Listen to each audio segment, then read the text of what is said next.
Good morning, kids. Hope you're having a great Sunday morning. I'm going to share another Bible story with you this morning. I miss you all very much. I hope you're doing well, and I pray that this story will bless you and that you're having lots of fun with your family and your mom and dad and everything. Before I start the Bible story, I just want to let you guys know about something very exciting. Your parents probably already know that Pastor Dan got them a subscription to Right Now Media, and Right Now Media has a lot of grown-up programs, but they have a lot of kids programs too. And I want you guys to go check out some of those programs. They have some really fun cartoon ones like Adventures in Odyssey, which you follow the friends through all their adventures. It's pretty cool. They have Bible story ones, lots of good programs for kids. One of the things that I want you to watch, and this actually is really good for mom and dad too, I want you guys to check out What's in the Bible with Buck Denver. This is a series of videos that was produced by Phil Vischer. And for those of you that don't know, Phil Vischer is the one that created Veggie Tales. What's in the Bible? I know it's backwards there, but you should be able to identify it when you look for it on What's Now Media. All 13 videos are on Right Now Media, and it goes through the whole Bible. So actually, grown-ups can get a lot of information out of this too. It's really fun, and there's a lot of wonderful biblical information in here. So what Phil Vischer does is he goes from Genesis to Revelation, and he explains the whole Bible basically, and how the whole Bible connects together, which is very exciting, something that we like to do in Sunday school, right guys? We like to connect the whole Bible together. Whenever we talk about a Bible story, we always ask the question, what does it connect with? What other story in the Bible can we connect this with? And that's really important. So I want you guys, this is your homework, to go check out What's in the Bible with Buck Denver. There's 13 of them, and you're really, really going to love them, okay? So make sure you do that. Today, my Bible story is from the book of Ruth. And for those of you that remember Ruth, we know the story about Ruth and her mother-in-law, Naomi. And so I'm going to read the story today. And the story of Ruth takes place in the time of the Judges. And so if you remember the Judges like Samson and Gideon and Deborah, the book of Ruth happens in the same time frame in the country of Israel. So today I'm going to be reading to you from Edgar Meyer's Bible storybook, but the illustrations that you're going to see on the screen are from an Arch book that has really great illustrations, because the version I'm reading doesn't really have many illustrations, and of course we all need pictures, right? So you're going to be seeing the illustrations from the Arch book on Ruth and Naomi, and I'm going to be reading from Edgar Meyer's Bible storybook. So here we go. Enjoy the pictures while I read. A famine spread throughout all the land of Judah. Because there was so little rain, the people could not raise enough food to eat. When the word came that there was food in the country of Moab, Elimelech moved there with his wife and 2 sons. They decided to stay in Moab until the famine was over. The family was glad to have enough food, but life was very different in another land. Here, many people had never heard about the true God. They worshipped an idol. Even though Elimelech and Naomi were surrounded by people worshiping other kinds of gods, they worshipped the one and true God. They taught their sons to worship him too. Then Elimelech died. How much Naomi and her 2 sons missed him. Now Mahlon and Chilion cared for their mother. Later, Mahlon and Chilion married and had homes of their own. Their wives were Ruth and Orpah, both Moabite women. Ruth learned to serve the true God. Things went well with Naomi, her sons, and their wives for about 10 years. Then both Mahlon and Chilion died. How sad and lonely Naomi felt. She was not able to care for herself. When she learned that Bethlehem was no longer suffering from famine, she decided to return to her own people. Both Ruth and Orpah loved Naomi. They wanted to go with her. Naomi agreed that they could go part of the way. After the 3 had walked some distance, Naomi told her daughters-in-law, "Go back, each of you, to your own homes and may the Lord be as good to you as you have been to me and to my 2 sons.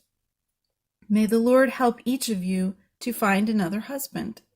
Then she kissed them, and through tears they said, "But we want to go with you." Naomi answered, "Go back, my daughters. I am too old to care for all of us.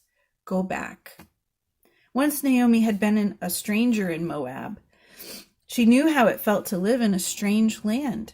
She thought the girls would be happier among their own people. Then Orpah kissed her mother-in-law goodbye and started back to Moab. But Ruth did not want to return to Moab. Naomi told Ruth, "See, your sister-in-law has gone back to her people and her gods. You do the same." "Do not make me leave you," Ruth begged. "I want to go wherever you go. I want to live wherever you live. Your people will be my people, and your God my God." Now Naomi realized how much Ruth wanted to go with her. Naomi did not say any more about returning to Moab. Instead, the two walked on and on, over the hills and through the valleys. At last they came to Bethlehem, where Naomi had lived with her husband and 2 little boys before they left. How glad Naomi's friends were to see her again. They noticed how much older she looked. They knew by the lines on her face that she had suffered great trouble and sorrow. It was hard for them to believe this was the same Naomi who had left Bethlehem during the famine. They even asked one another, "Is this really Naomi?" She told her friends, "Do not call me Naomi now, but call me Mara instead, because I have lost my husband and sons. Life has become very bitter for me." Naomi means pleasant, but Mara means bitter. She wanted to change her name because her happiness had been changed to sorrow. The friends wanted to know what Naomi planned to do. Naomi told them about Ruth, her daughter-in-law who had returned from Moab with her. The two would live together. It was harvest time in Bethlehem. The grain was ripe in the fields. The reapers were busy cutting the wheat and binding it into bundles. As was the custom among the Israelites, the reapers left some stalks of grain for the poor to gather. When Ruth heard of this custom, she asked Naomi, "Let me go to the fields and glean from the grain that is left." "Go, my daughter," Naomi answered. It happened that Ruth began to glean in the field of a very rich man named Boaz. When he came to see how his servants were getting along with the reaping, he saw a strange young woman picking up the grain that they had dropped. "Who is she?" he asked. The overseer explained, "She is the Moabite maiden who came back with Naomi. She asked permission to glean from the reapers. Ever since, she has worked steadily and without resting." Boaz watched Ruth work patiently among the people who were strange to her. He knew she was trying to find food for Naomi and for herself. No wonder Boaz admired this young woman. Boaz told Ruth, "Young woman, do not go to another field to glean, but work with my maidens here. When you are thirsty, you may get a drink from the water jars."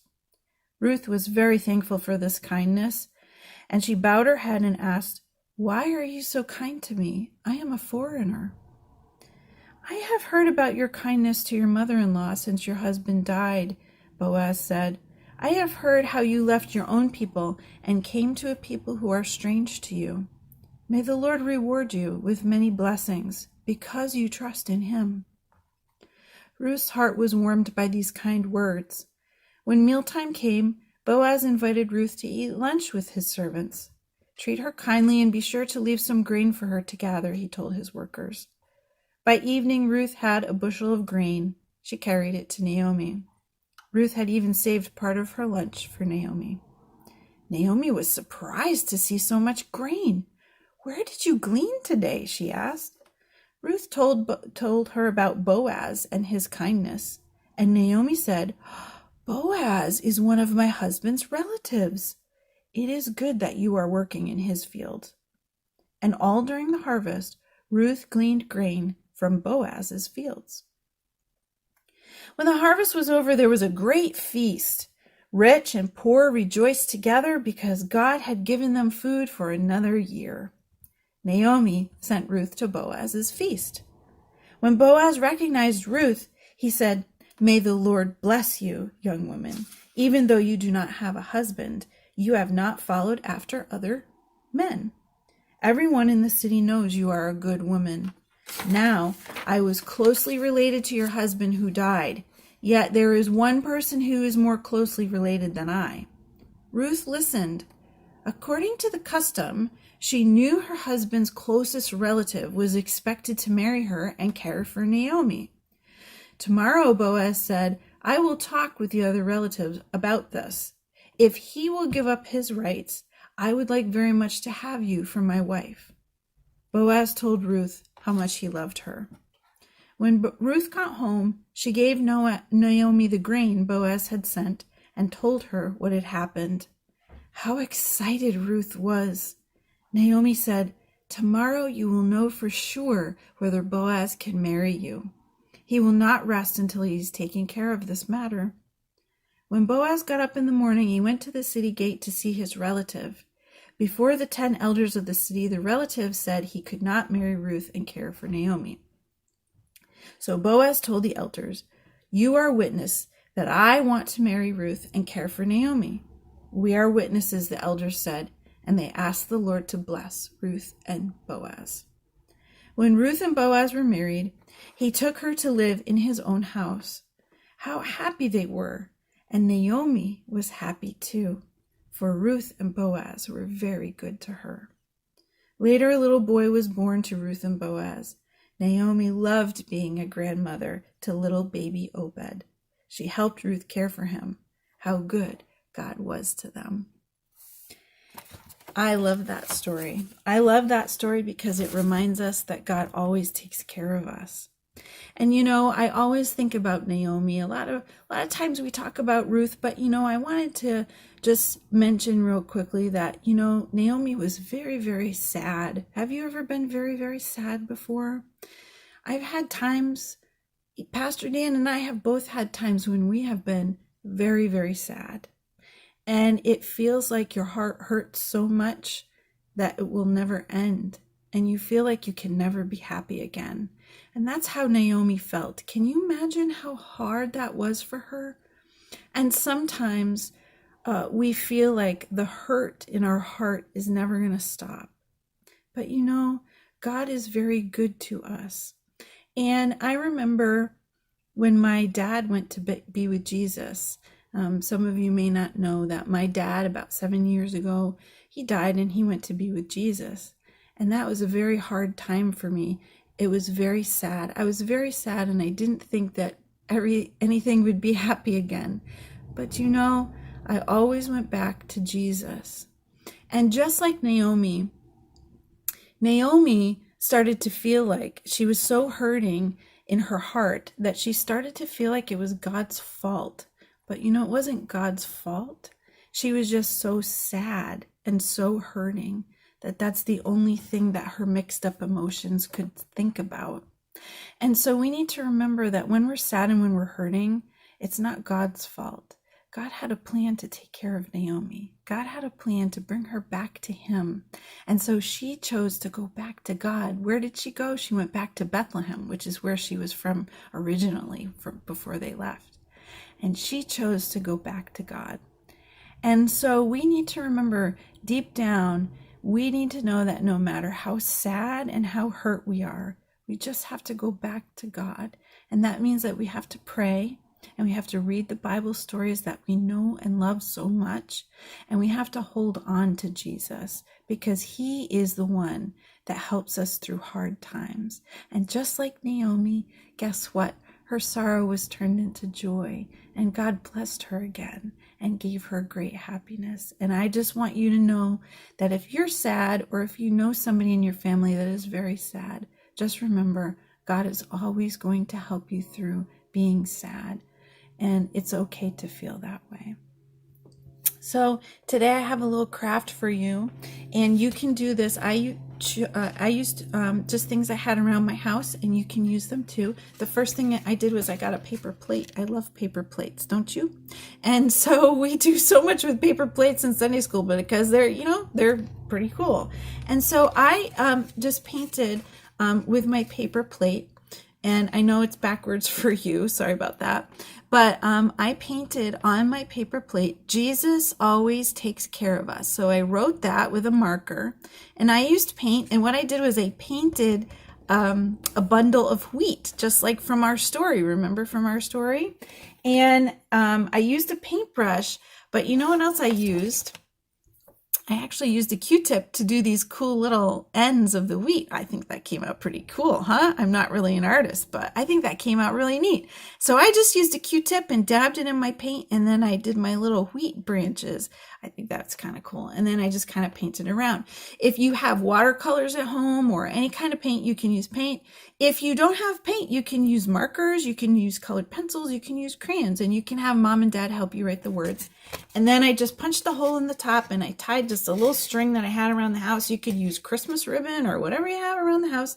And I'm going to hang this up in my house so that my family remembers that God always takes care of us. So thanks for joining me for story time. And now the adults have to go and learn about their Bible story today from Pastor Dan. God bless you guys. I miss you so much.